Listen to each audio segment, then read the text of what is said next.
Hello and welcome Whovians to my channel again. Not many people watched my Patrick Troughton top 10 video, um, but a lot of people watched the William Hartnell one. So I hope this will stimulate more interest because I am now going to review my top 10 of my favourite Jon Pertwee stories from the Jon Pertwee era of Doctor Who. And this is the most difficult task yet because um, the, the quality of the show, especially with the colour and the introducing of the new Doctor, Jon Pertwee, starting off with his exile on Earth and his gradual departure or resolving his exile situation, the unit family, all the relationships. It became, especially after the first season, a very good soap as well as a great science fiction story and great Doctor Who, of course. Quintessential Doctor Who. I don't regard it as a reboot. It's a new situation for the Doctor. And of course with colour TV and the other changes that I've mentioned, it made quite a difference. I think that the first reboot happened when John Nathan Turner took over the production chair. Around that time, towards the end of Tom Baker's time as the Doctor. When from then on, from Tom Baker's last season and right until Sylvester McCoy's last story, Survival, to me, we're talking about Doctor Who in a parallel dimension. But I'll come to that at a later time in another video. But to me, watching those stories, experiencing those stories, should be done in the same spirit as watching the Amicus Peter Cushing films of the Daleks and the Dalek invasion of Earth. We're talking about Doctor Who in another dimension, a parallel Earth. And the parallel Earth figures in this top 10, and I'm ranking them. This time I didn't rank the others. They were just 10 out of 10, all 10 out of 10 videos, but I'm going to rank these from my least favourite to my most favourite and give as many reasons as I can for that. So, shall I begin? I'll just have a drink of tea, sweet tea. Excuse me. Now, I'm going to begin with The Curse of Peladon. Wonderful story. The Galactic Federation on Peladon, all the politics, the Ice Warriors turning out to be the good guys, and the cabbage in the fish tank turning out to be the bad guy, and it represents also a departure from what could have been for some a tedium in the unit stories, the ongoing unit stories, in which the only regular cast members are the Doctor and Jo Grant, played by the wonderful Katie Manning, of course. So, Curse of Peladon. I haven't got the video case to show you. It comes with the Monster of Peladon in a box set called Peladon Tales, I believe. A very good box set, and I'm going to add the Monster of Peladon, though I don't think it's as good a story, but it's a good sequel in which the Doctor and Sarah Jane Smith travel to Peladon later on in Peladon history, and there's more trouble with the Galactic Federation, etc. And that's the Monster of Peladon, just to show you at least one of them. But I've got all the rest to show you. Right. The next one is the marvellous post-regeneration story, the first Jon Pertwee story, Spearhead From Space. Now, I've never been a great fan of the Autons, I must admit, but they're used to great effect in this story, especially, of course, the iconic scene where they break through the shop window, which you never see breaking, but you think you've seen him breaking. The shooting is done so well. And where is it? Oh yes, Spearhead from Space. Of course, the spearhead refers to this formation of meteorites that lands on Earth about the same time as the Doctor lands on Earth, and that possibly the most iconic moment in Doctor Who, when he staggers out of the TARDIS and just collapses. In the last story, the War Games, he was forcibly regenerated from Patrick Troughton, and we didn't see Jon Pertwee, and there was a lot of speculation in the press about who was going to play the next Doctor in between seasons. Let's Spearhead from Space. Is it all showing? Sometimes I get it wrong. Spearhead from Space. And I've got that in a box set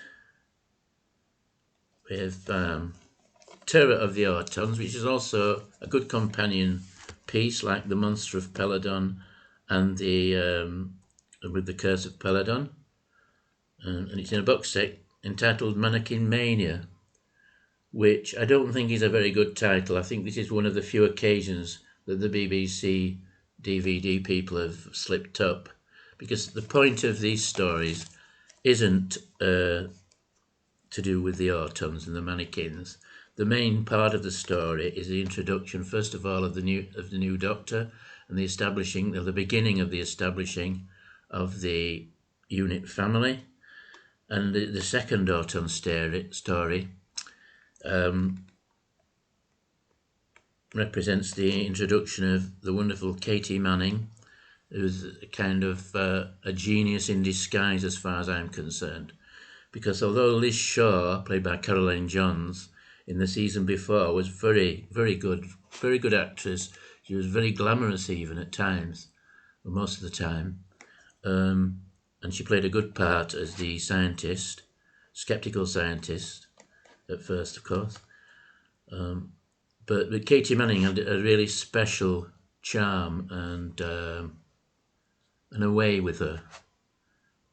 I think that, and her story, going on through the seasons that she appeared in the show, leading to her leaving the show in one of the most moving departure, a couple of scenes, following a gradual development of a relationship with this Professor Jones. It's just a wonderful. The problem in choosing, and why I say it's the most difficult task, is that, especially from the second season onwards, the quality of the show is pretty much constant, because of the relationships, the soap element, if you like, the relationships among the characters, especially the unit family, and the development of personality or character. Particularly here, of course, is Katie Manning. The Brig was always a little bit stereotypical, but I think it's believed that these military types are, little do they know. My wife came from a military family, and they don't like being stereotyped, put it that way. But anyway, there we have it. Spearhead from Space, and there's a nice box set with Terror of the Autons, which is another wonderful story. But Spearhead from Space is my main pick. Right. So number 10 was Curse of Peladon. Number 9, Spearhead from Space. Number 9, Spearhead from Space. Number 8 is, and this is a surprise, this story always gets knocked, The Mutants. A story like the Colony in Space story, in which the Time Lords send the Doctor, and this is a very exciting time, on a mission to the distant future in the declining phase of the Earth Empire in the galaxy, in order to deliver a message to a person, the only person who could open the really well designed globe that the Doctor was sent with a message in it for this person on the planet Solos. And this is one of the reasons that I love this story, is that the designs are so good.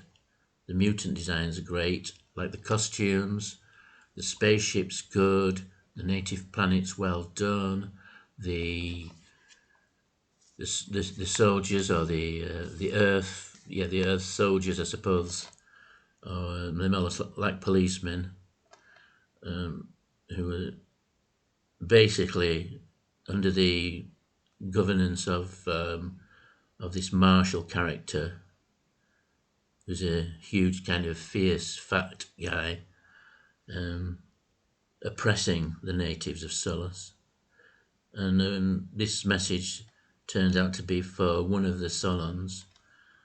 And the sci-fi concept, the story is really good too. Joe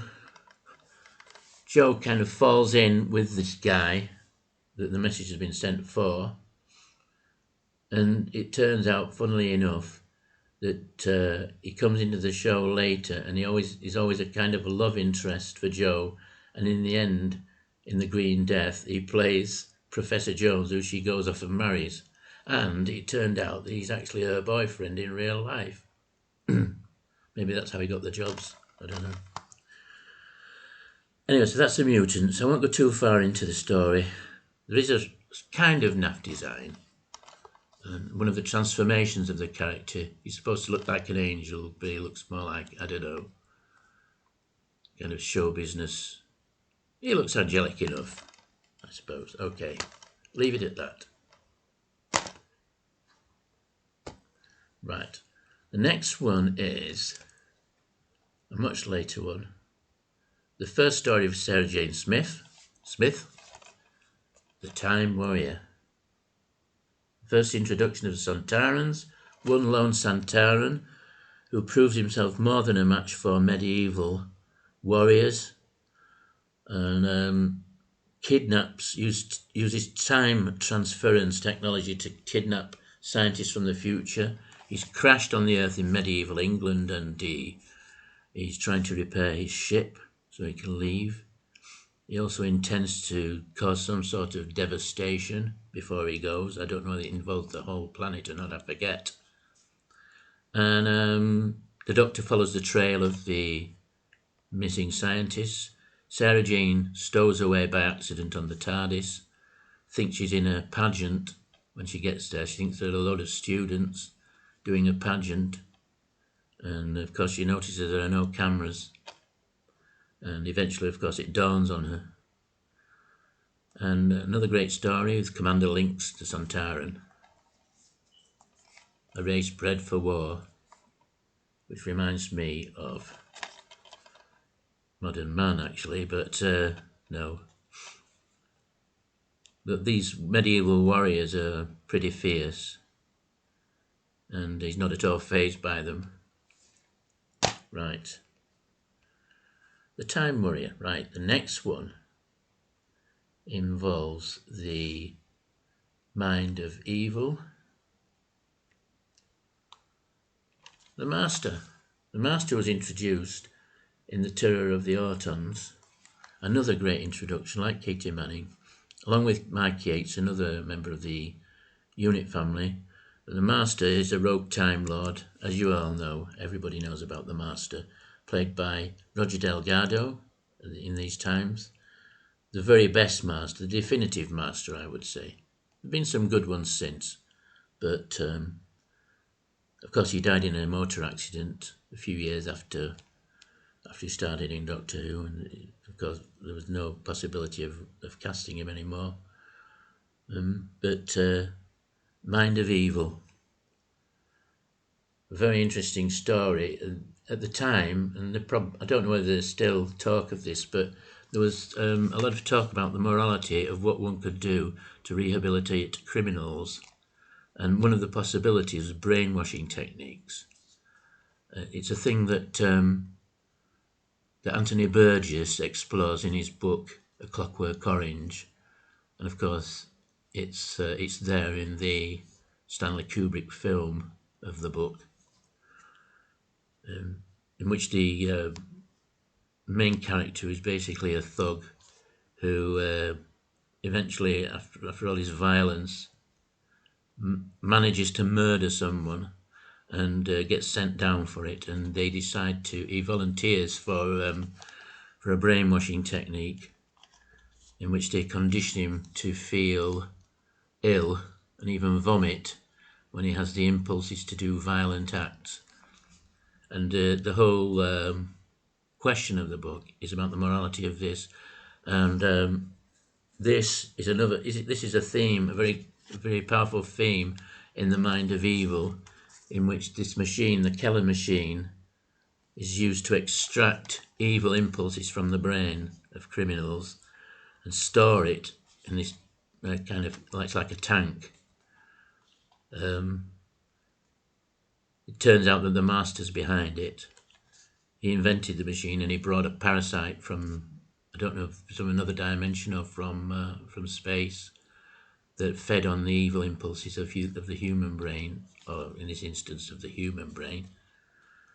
And he was using it to try to, although it was doing its job in the prison, it was also getting stronger and stronger.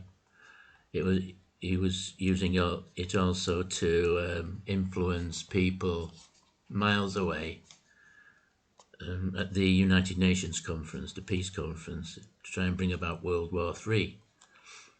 But of course, the mind of evil, or the creature, becomes rebellious against the master, becomes a threat to his plans, and in the end, it nearly kills the master, but he escapes, and it's destroyed itself. So, I won't go any further into that. That is number, what was that? Number 7. Number 6 is a gem from the first season. I think it's the best story of the first season, with Liz Shaw. Quality of the acting is great because it's Inferno, and the Doctor, for the first time in his televised stories, travels to a parallel Earth or a parallel universe, and he finds different versions of his friends and the other people in the story. And what's happening is that in the story is that the scientists are attempting to drill down to the core of the Earth in order to discover unlimited energy or cheaper energy. And the Doctor finds out there's a lot wrong with this idea and warns them. I won't give too many spoilers. But anyway, he's trying to fix his TARDIS, and he's removed the console from the main body of the TARDIS, and he's tinkering with it.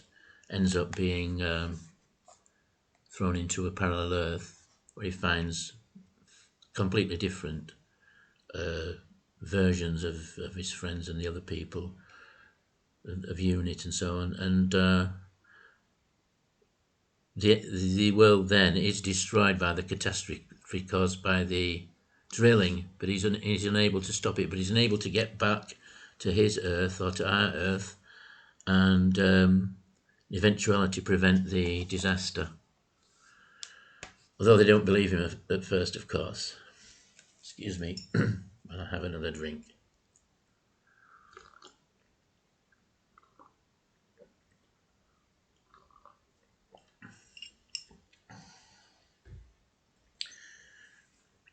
The other one, was that number 6? It was. Number 5 is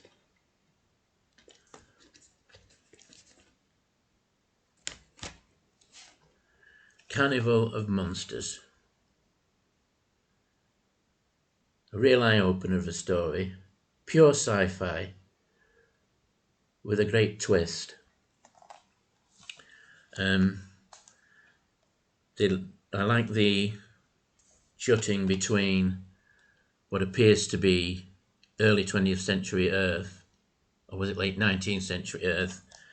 The TARDIS has landed on this cargo ship, which also has passengers, and this futuristic world in another galaxy, where two fantastic characters, what are they called? The Lermans. One who's called, I know she's called Sherman. And there's an oldish guy and a young girl, and they're show business people, and they have this scope called a miniscope, in which it's a time technology device which collects specimens from all over the universe and keeps them in simulated environments within its workings, and people can press buttons and watch them, and it also influences their behaviour, makes them repeat things over and over. And of course the Doctor and Jo materialize on this ship, and of course eventually they find out they're inside this miniscope. It's a very entertaining story. They eventually escape from the miniscope, of course, and the Doctor uses a TARDIS to send all the captured specimens, shall we say, the circus attractions, back to their own points in time and space. Right. Okay. Whoops. Excuse me.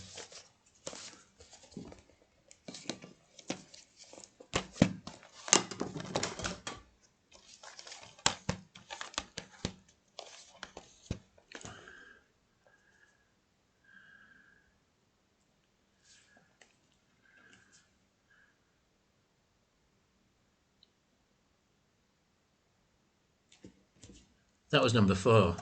Sorry. That was number 4. I'll go through them again at the end. Now, the next one is The Frontier in Space, I thought at first. But it leads directly into the Planet of the Daleks, which was written by Terry Nation. And there's a lot of stories you hear about Terry Nation submitting a script that was too similar to a previous one he's submitted. But it's different enough. And it celebrates the early story, the first Dalek story with William Hartnell as the Doctor. Because the Thals are involved in it. It's not the Planet of Skaro, though. But Frontier in Space was my first choice. Because it's just pure space opera with all the political shenanigans.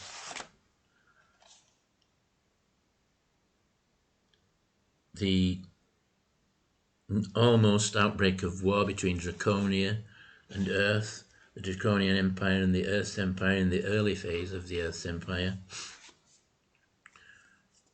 Of course, the Master turns up and he's behind the attempts to set the two sides against one another. And then there's a great twist at the end. I don't think I should tell you that. You could probably guess it if you've not already seen it, so I won't bother telling you. There's a great twist at the end, and the story leads into the Planet of the Daleks. And the Daleks are amassing an army on Spearhead, which is the planet of the Daleks, of the title, and where they're also experimenting with invisibility. The Spearheadons, the people who live there, are invisible. The Daleks are trying to master invisibility. And they have a big army in deep freeze there. The Thals also turn up, and the Doctor and Jo. And they defeat the Daleks. But not all the Daleks are destroyed. They're merely trapped temporarily and set back in their activation of the army. Right, that's number 3. Frontier in Space and Planet of the Daleks. You can't really watch one without the other. They're different in tone. The colours of Planet of the Daleks are great. They're really bright. Somehow the Daleks look different in that. Now, let's... In Frontier in Space, the Doctor and Joe have just been on the planet of the Carnival of Monsters. And Doctor's achieved his freedom from his exile on Earth because he helped in a story called The Three Doctors, which is also worth a watch. These are basically my favourites. Not the ones that, well, they are the ones I think the best in some cases. The last two are the ones that I think are the best. But he'd achieved his freedom because he'd helped the Time Lord defeat Omega in a story called The Three Doctors, and they'd given him back his knowledge of time travel and a repaired dematerialization circuit. And so on the way back from, ostensibly, from the adventure in the Action Galaxy, in the story of Carnival of Monsters, the Doctor bumps into a human space freighter, an Earth space freighter, which is travelling in hyperspace and has to materialise on board. And that's how the story starts, Frontier in Space. Right, now the last two are definitely ones that I think are the best ones of the Pertwee era, and contenders, especially number 1, for the very best of Doctor Who. But number 2 is and it's not the transmitted version, it's a special edition version of Day of the Daleks. Famous story in which the Daleks used time travel to reconquer the Earth. They were defeated by the First Doctor and the human resistance in the story The Dalek Invasion of Earth, but they used time travel to essentially create a parallel time continuum.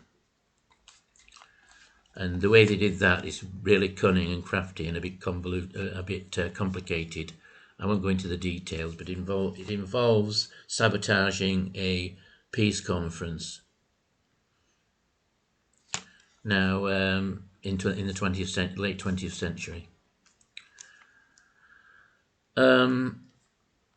The reason why I don't say the transmitted edition is that the Dalek voices were so poor. They've been redone in the special edition by Nicholas Briggs, and a few added scenes have been recorded and added. A few extra scenes have been recorded and added to make the Daleks a bit more animated and more present, if you like, because they were a bit lumbering and slow in the original transmission.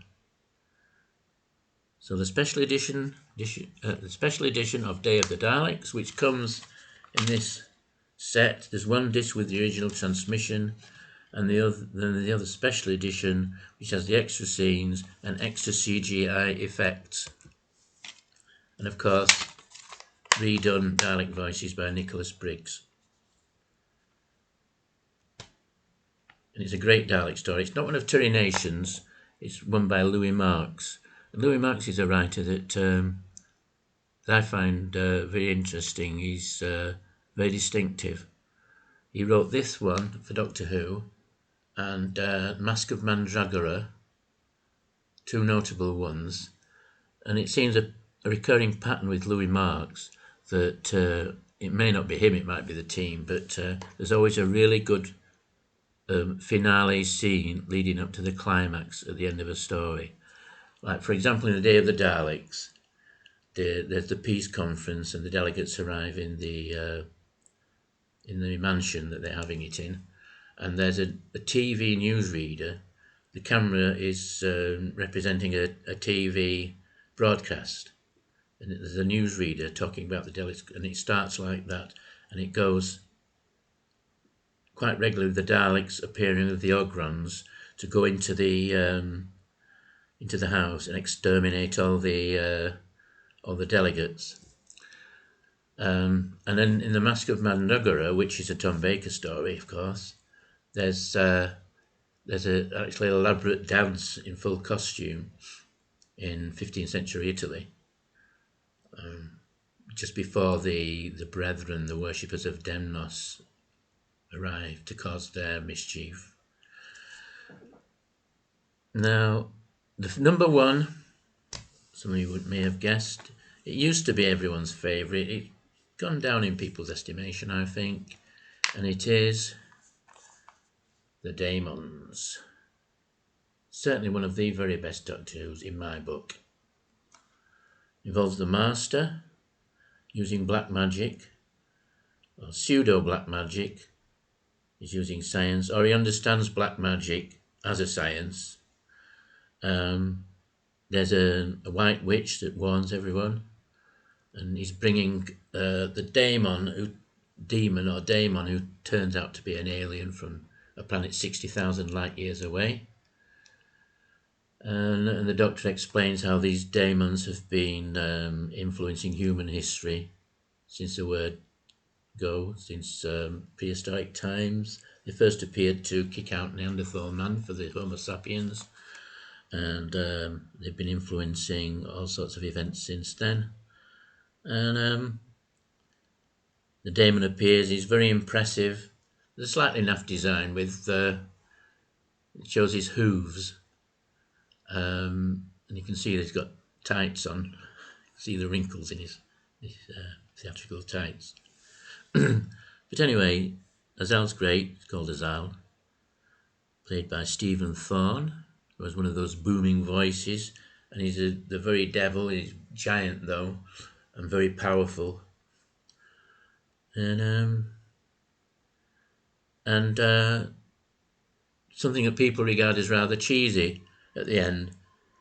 Jo Grant saves the day by offering her life in return for the Doctor's, because the demon's going to kill the Doctor, and she tries to substitute herself by offering herself as for him to kill her instead, and the demon does not understand this at all, and he goes into some sort of nervous breakdown, and there's a big feedback of power, and then a church blows up after they've all ran out, of course, the people there, including the Doctor and Jo and the Master. And there was quite a lot of complaints, and especially by these public-spirited, judgmental people. One of them was called Mary Whitehouse, I think, complained that they should never show a church being blown up on the TV, especially in a children's programme.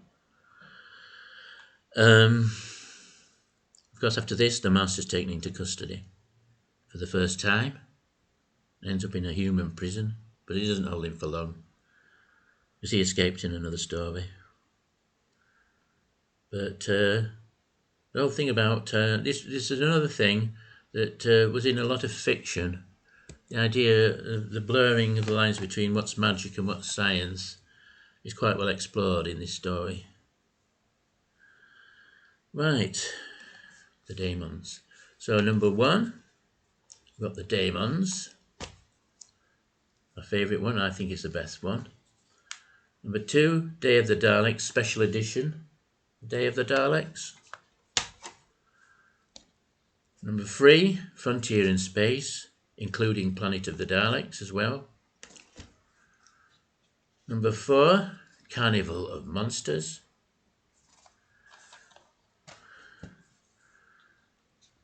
Number five, Inferno. There's the Brigadier, the evil version of the Brigadier with his eye patch on.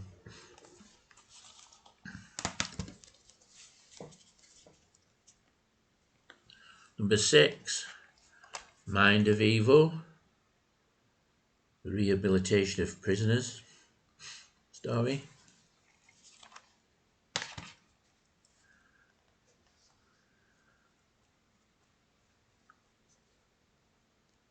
Seven, Time Warrior, first Sarah Jane adventure.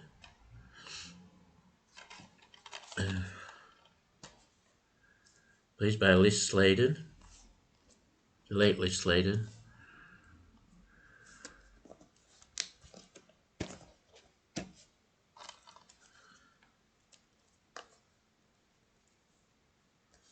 I hope I've got the numbering right. 1, 2, 3, 4, 5, 6, 7. Number 8, The Mutants.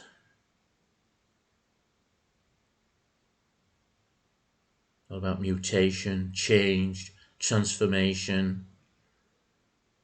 In this case, for the better, and the way that the base motivations of man can hamper real growth for the fulfillment of people. And number 8, Spearhead from, should be number 9, shouldn't it? Number 9, Spearhead from Space.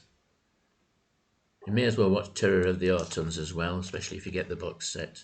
It's also a good story and a good introduction, a good new beginning.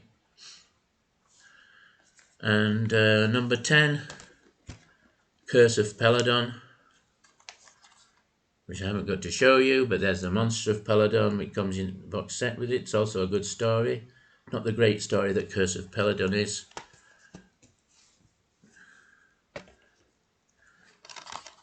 Excuse me, my pen up.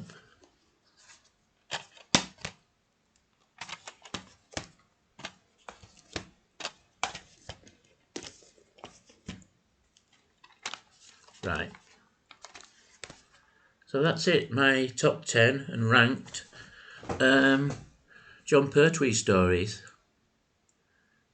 Next, I'm going to do Tom Baker's era with a similar show. And thank you for watching. I hope more people watch it than have watched the Patrick Troughton one, because there were only 11 so far. A lot more watching the William Hartnell one for some reason. So this is Sherwin saying bye-bye, good night, and God bless.